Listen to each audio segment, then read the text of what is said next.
দিনাজপুর ঘোড়াঘাট। এক রহস্যময় মসজিদের সামনে দাঁড়িয়ে আপনাদের সঙ্গে আমি কথা বলছি। এই মসজিদ নাকি জিনেরা তৈরি করছে।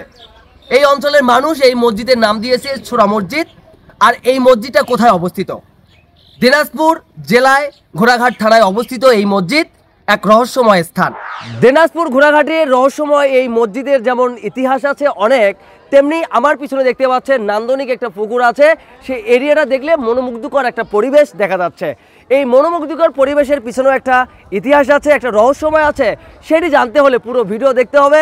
আর এই রহস্যময় স্থান নিয়ে থাকবে আজকের ভিডিও।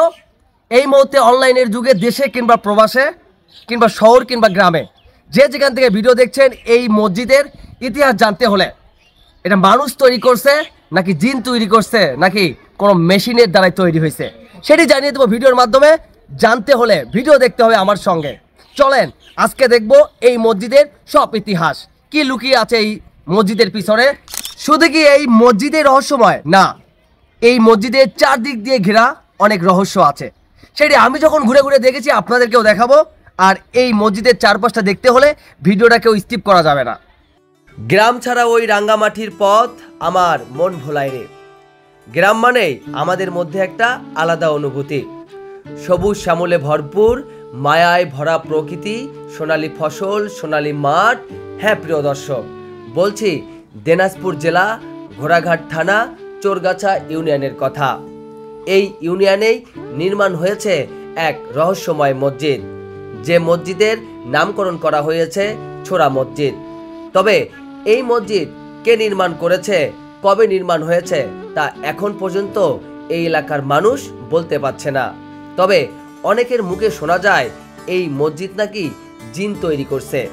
করবে না বা কেন? বংশের পর বংশ চলে যাচ্ছে, তারপরেও এই রহস্য খুঁজে পায়নি এই এলাকার মানুষ। এই মসজিদে 40 জনের বেশি নামাজ আদায় করতে পারে না। মোটে 4টি কাতার। নামাজ আদায় করার বিপরীত উপায় বেছে নিয়েছে এই দিনাজপুর জেলা সহ এই এলাকার মানুষ। বাইরে তাম্বু টাঙ্গিয়ে নামাজ আদায় করে। দিনাজপুর জেলা সহ বিভিন্ন জেলা থেকে মানুষ আসেন এখানে মানত করে সিন্নি করতে। পরিবার পরিজন নিয়ে এখানে সিন্নি করার জন্য অনেকেই আসেন। সুরা মসজিদের চারদিকে সবুজ ঘাস, সোনালী মাঠ এবং নান্দনিক একটা পুকুর আছে।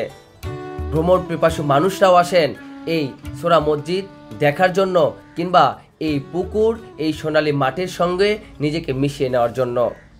এই সুরা মসজিদের দ্বিতীয় পার্ট দেখতে অবশ্যই আমাদের পেজের সাথেই থাকবেন। সবাই ভালো থাকবেন, সুস্থ থাকবেন। নতুন কিছু নিয়ে আবারও আপনাদের সঙ্গে হাজির হব।